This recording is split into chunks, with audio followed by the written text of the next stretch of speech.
Well, I'm absolutely delighted, first of all, to have been appointed to this professorship. The role is going to be about public engagement in science. It is about making science accessible to as wide an audience as possible.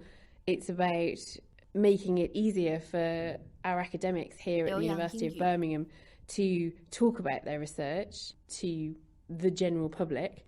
And it's not just about a one-way flow of information. It very much is about a dialogue.